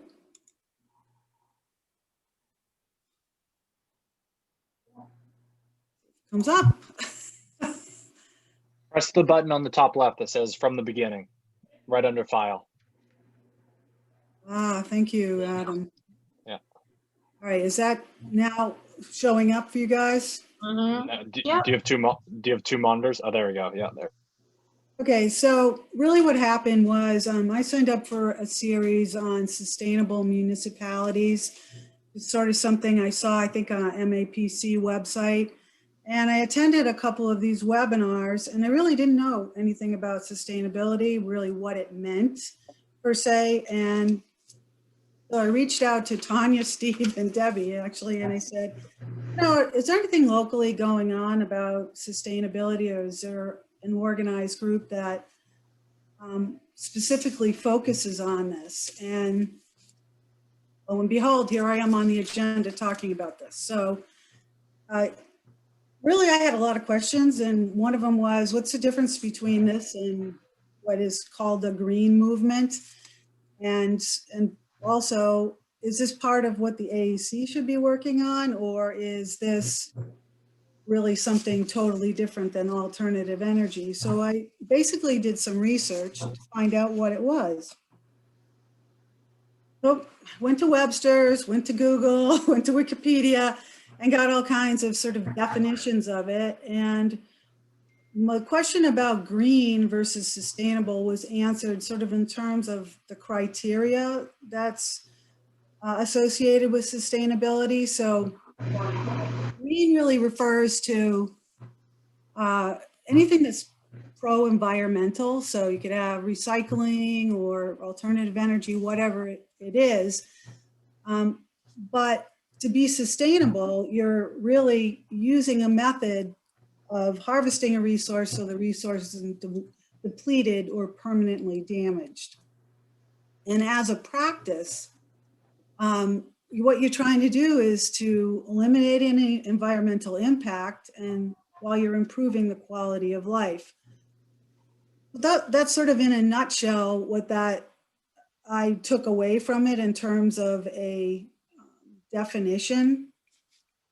But on the right side, I put sort of this diagram together, because what I heard from a lot of these speakers on these webinars was the importance of putting together this practice or program in keeping with the various factors of your ecosystem, being your social, environmental, and your economic. And the reason that that's important is because obviously, if it doesn't fit your community, if they don't see the benefit of it, they can't relate to it, or it's not within reach of them, they're not going to embrace it. And if it deters business, impacts the business environment, then that's going to be a problem. And if it somehow harms the environment as it is, sort of in the broad sense of the word, people aren't going to like that either. And I guess an example I'd use is we decided to put, I think one time we talked about jokingly, Steve Girardi and I, about where to put carports. And we said, well, there's the beach parking lot. Well, that might be a great idea for terms of carports, but I don't think it would go over too well with the community. So that thinking about all those pieces and parts is important as people have been developing these programs. So when we put this in the context of what does this mean for a municipality like Cohasset or the South Shore to put together a program, what might that look like? It kind of breaks down into these, I think, broad components, which I think we're all familiar with. You know, sourcing, I'm not going to go through all of these because I think they're pretty obvious, but on the first one, sourcing 100% plus clean, renewable municipal energy. The reason I put the plus is obviously, you know, if you can source all of your clean energy for your municipality and that's what you use, that's great. But if you can do more than that, like I think we've been talking about, then you're offsetting the usage of burning fossil fuels elsewhere. So that's a plus. The other area that I just want to touch on is on the lower right here is, you know, allowing people in the, sorry, just back myself up again. I get too happy with my keyboard here. Basically, the last one was just to talk about making it equitable for everybody. So if it's not within reach of people, then you're not going to have a successful program. For example, not everybody can afford a car, let alone an EV. So, but they could potentially participate with things like mitigating waste and, you know, recycling, other things like that. So it's important to keep your whole community in mind. So this next slide here that I have up was really where the whole thing came to me, was this Connecticut program, which I felt was extremely innovative and diverse. And I thought it was intriguing what they have done. They have a voluntary program that was put together by representatives of most, if not all, their towns. And they came together and said, what could we do in this area? What would make sense? And they looked at all different types of things that they could do. And they said, well, we're just going to make this open. People can come to us with their ideas. But on this left-hand side, it sort of shows you the broad areas of action that they have to focus in. And if you drill down into each one of those, there's lots of different subcategories within each of these that they can choose to engage in. And it doesn't have to be a town committee or a town official. It can be a group of people from the community that come and say, we want to work on this action area. And here's our idea. And they go through, and if that meets the criteria, they can apply for crowdfunding and a match dollar for dollar from the state. And once they've done that, they have to do so many actions, and some of them are mandatory, but once they've done it, they can apply for certification, sort of like what we've done for green communities. And by doing that, they get the bragging rights to say, hey, look at this great project we've done. Now we're bronze certified or we're silver certified, and they get the recognition for their community. And just on the right, I put in some of the benefits that you know, they derive from engaging in these things, but a couple of the stories that I heard were kind of interesting. They did have, you know, very different cities and towns that engaged in this. And I think one of them that I thought was particularly insightful and interesting for Cohasset was they had one woman that worked at the DPW, and she sort of just got it in her head that she wanted to, participate in this by making gardening and recycling and composting and water conservation attainable in the school district. So she proposed this program to the elementary schools and said, we want to come and build raised garden beds at the schools and teach the children how to plant, put in rain barrels and composters so they know how to, the whole cycle of planting and harvesting and then reusing the waste from that. So the DPW got together and they were all very into it, and they put together this, great community garden. The children are all, that's part of their curriculum now, is to learn about all of these things. And then when COVID hit, they decided that having this outdoor space now was a great opportunity for outdoor learning. So the DPW came back and they built a giant chalkboard with cover and outdoor seating for the children so they can do some of their classes outdoors, which I thought was great. And a quick other story was City of Hartford. They had absolutely no bike shops in the city of Hartford. So a group of people got together and they started a bicycle cooperative, a collective, to basically make bicycles affordable to low and moderate income people, and also teach the skills of bike repair. And interestingly, they ended up getting a lot of the bicycles that were used and donated from UConn, because the students would leave their bicycles behind. They'd have to somehow leave the locks on or whatever. At the end of the school year, they donated all these bicycles. And so they provided, a source of clean transportation for a lot of people that lived in the inner city.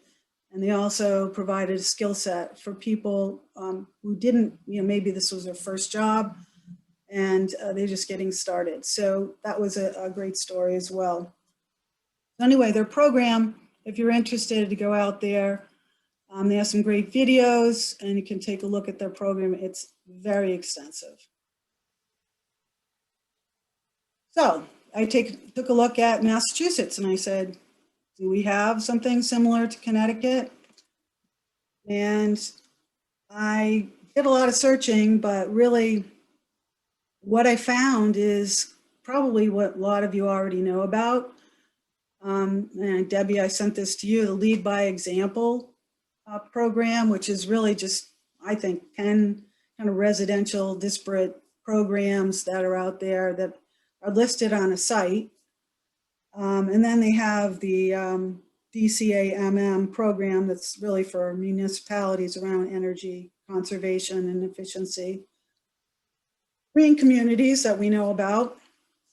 And then within the South Shore, we have, community choice aggregation, something called Sustainability South Shore, and 350mass.org. There's a South Shore node to that. And of course, our own group. So I took a look at the South Shore Sustainability Group, and I had sent a couple of emails back and forth with them. And really they and 350mass.org seem to be really more about education, lobbying, and that sort of thing, more than a program per se to try to get some sustainability practices in place. But from our group's perspective, I was trying to compare this to what we're working on. So if you look at these 6 areas, I think most of the work that we're doing, and open to discussion from all of you, is sort of in the first bucket around the renewable municipal energy, obviously. And then a lot of the stuff we're doing is around community engagement. So with the community choice aggregation, the Electrify, microgrid, the Derby that Adam and Michelle are working on, these are all about getting the community engaged and excited about this stuff. which is great.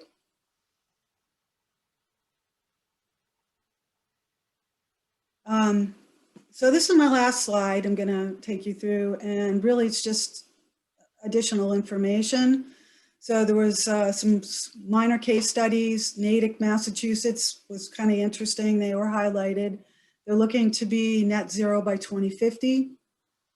They have a pretty interesting program going on, nothing like what's going on in Connecticut, but still admirable work that they're doing.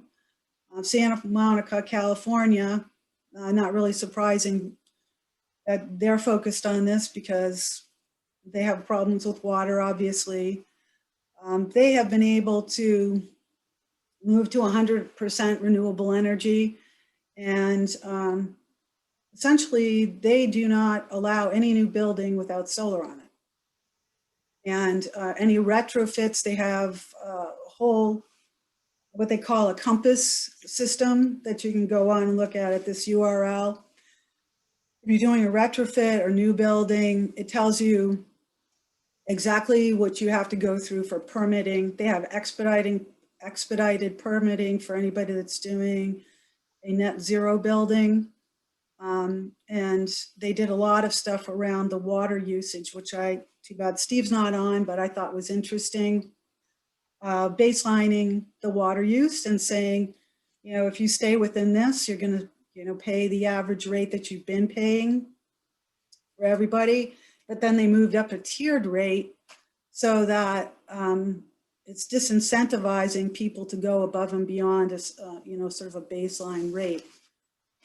And they've been able to cut their water usage significantly by doing that. And then just some other things I threw out here as community actions that we heard about on this. You know, Concord, Massachusetts, for example, has banned plastic bottles.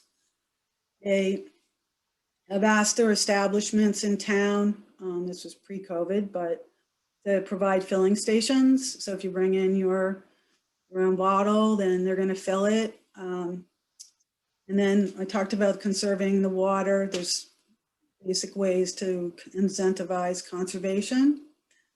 And then and from the equity perspective that we talked about a little bit there, it really looking to provide low and moderate income discounts on conservation tools. And that could be a whole lot of different things and might even dovetail with some of the stuff from the Electrify work that's going to be done.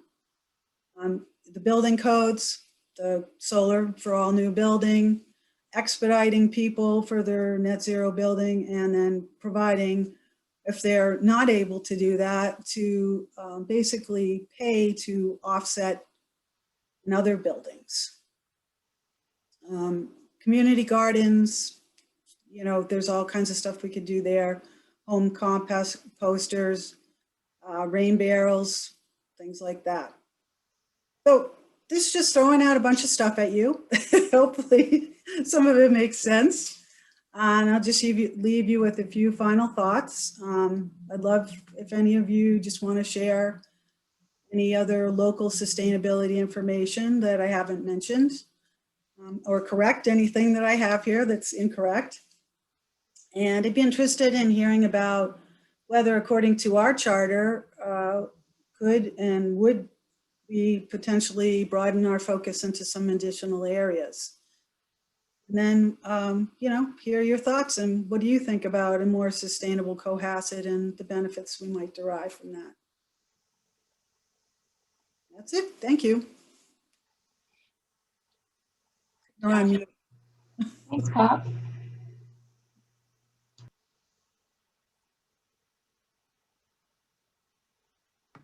Thank you for doing all this research. And I think it is important for us to constantly reassess, you know, are we sticking to our charter? Is there more we can do? We're obviously very active, but we can always do more. So what I'd like to do, just because it's now almost 9:20, is can we table a discussion about sustainability? I'll put it on the agenda for the next one. Let people digest your presentation. If you could send it around, we'll include it in the back of the minutes. And I can take care of that, Debbie, by taking some screenshots. And, but this is helpful, and you do beautiful PowerPoint slide presentations. That's awesome. but it's also a lot of information, and I think it is useful for us to know how are other people defining sustainability and what does our charter say about it. So let's do a bigger discussion. Is there any final question for Pat that you guys have, or a comment? I would like to also compliment how aesthetically pleasing that was. And I actually just hearing about like the Connecticut schools involvement, or the Connecticut project involvement with the schools, it is, I guess, notable, like Holly Hill Farms does kind of similar programming with our schools on the South Shore. And John Pelber like rides his bike to go to all of the schools to do education, and throughout COVID, it's continued. Like my kids in Situate are continuing their garlic harvest, and Cohasset's continued it as well, and has built an outdoor classroom that's been utilized. So it's just nice to know that that stuff is happening locally, and it's such a gift to have those things right now when being outside is such a nice break for kids and teachers. So I think Holly Hill just does an amazing job on that education front.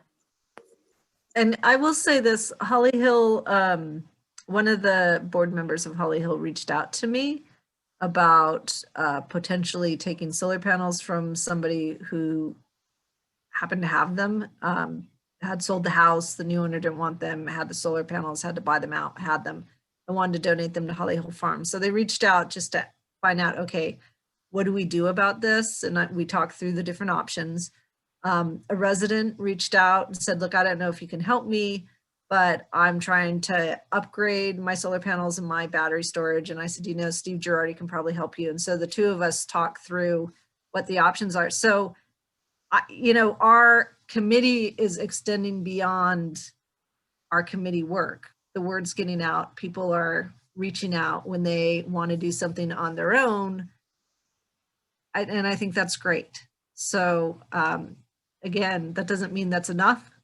There might be more we can do. So I look forward to having that on the agenda. But this is a great introduction to sustainability and what it means.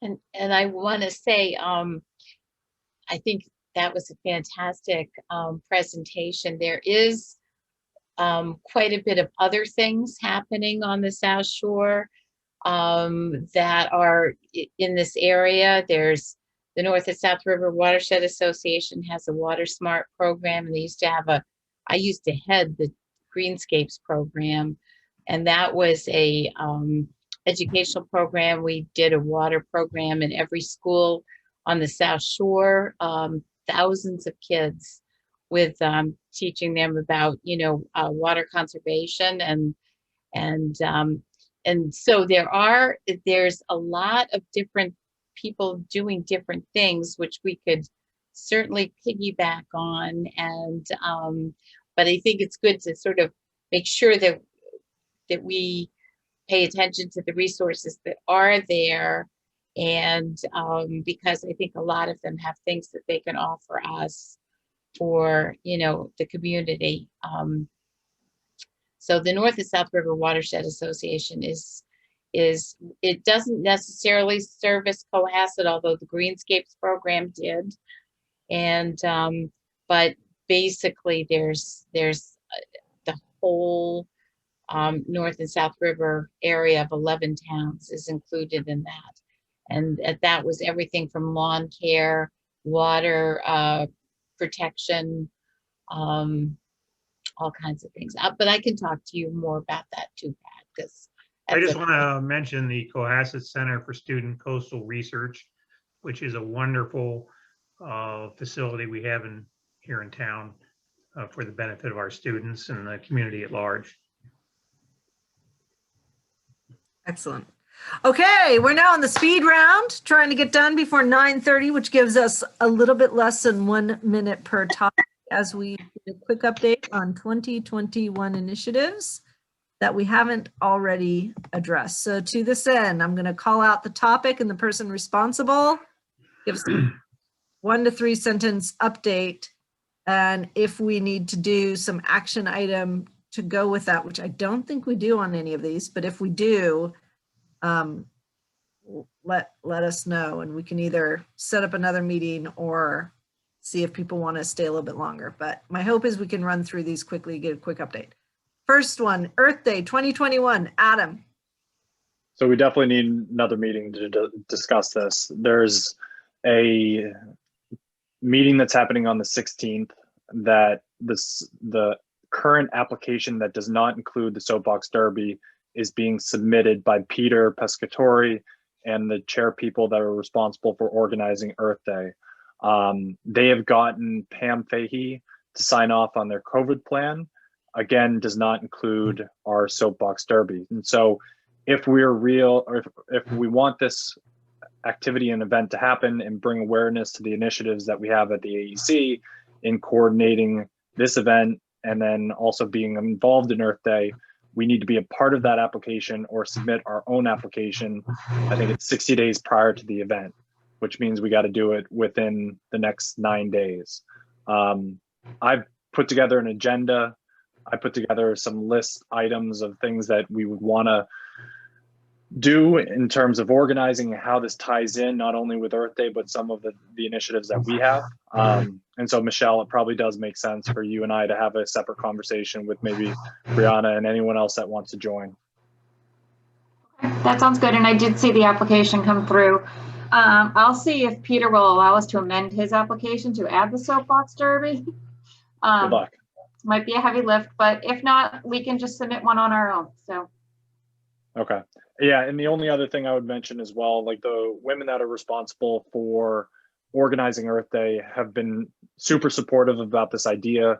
They have a goal of building Earth Day more than just a park cleanup and having it be a bigger event, obviously, once we're through the pandemic. So they think that having an event like this to be the central focus of Earth Day would make a lot of sense. So even if it doesn't work this year, this could be something that we could do in the coming years. Okay. Yeah, look, there's a time for everything. So why don't you and Michelle and Brianna talk and see if we think that we can, sort of 2.5 months out, put together an effective program. And if because of COVID and other constraints we can't, we've got a whole year and a half and a year and some to plan for the next one. But yeah, again, there might be something else we can do. Okay, good. Thank you. Community aggregation update, Steve. The Mass DEP has some, DPU has some concerns they want to talk to us about, and there's a meeting scheduled next Thursday. There's 2 times during the day. I can't make it, so I don't know. Michelle, can you make it, or can Chris make it? Okay. I'll be on it. All right, very good. That's it. Okay, very good. Community solar. I think we are. Community solar. Did I mention last time I talked to Newton about their community solar project? Anyways, I talked to their buildings manager, who was a prime mover there in that program. They're very happy with it. It's worked very well, but it's structured very differently than our program will be structured. So it's not really relevant to what we may want to do. As I mentioned earlier, to make any progress, we have to really approach our bidders, especially Amoresco, and find out about their experience in the community solar, and mention that we're looking to possibly integrate that with our solar projects. So anyways, that's all I have to say about that, I think. Okay, town hall update. I will definitely need another meeting. So we got preliminary costs based on our base build out, adding geothermal. And there's a lot of discussion regarding the geothermal right now. Brian Host is heavily involved. We have a base price. We need to work on it because we've heard from many that the appetite for a new town hall at this price probably isn't going to fly within the community. So it's a work in progress, but geothermal is something that we're not going to abandon. It's something that we're heavily focused on right now. And we've reached out to several experts in the Northeast to help us out with it. So we're hoping to have more information soon. Okay. So, not to stop, can I? So Pat, you just went on mute again. One thing to consider is, the cost of the geothermal. Not that I'm in any way saying we shouldn't do geothermal, but we really ought to evaluate in lieu of the fact that we might be able to provide all this solar power. The cost of getting into geothermal is pretty expensive. So it's just something for us to, make sure we're keeping the two projects in line to make sure we're not, trying to go off in that, direction if it's going to be super expensive for the town. Right. Okay. Anything else on town hall? Is there an action item for us, Michelle? Do we need another meeting, or can we do an update, a longer update at the next meeting? We can do a longer update at the next meeting. As a matter of fact, the Town Hall Building Committee is going to be presenting to the Select Board Tuesday with the project. So we'll know at that point if we're going to continue down our path or we're going to switch avenues. Okay, good. All right, data initiatives. Brianna's not here. I don't know, Michelle, if you have any update on electric vehicles or how we might be able to figure out who has backup generation and what it is. So no, I don't have an update on that. As far as electric vehicles, we are working based on that new grant that just came out, funding up to $50,000 for the fast chargers. We're trying to partner with National Grid to see if they'll pay for the infrastructure portion of that. Actively working on that now. We'll have an application in within the next couple of weeks. Something that is ongoing is a retrofit of LED lighting at all the schools. That is a project that is 95% funded. So I think we're going to move forward with that. So we're just plugging away little by little, all kinds of little projects out there. That's great. And the 50,000 fast charger grant, is that for buses or anything? Anything. Okay. Do you think they're going to find a place for the buses? I do. Okay. I do. Any matters not reasonably known in advance?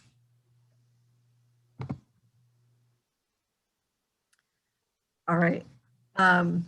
We will close off at 9:33. Do I have a motion to adjourn? Pat gives a motion to adjourn. Do I have a second?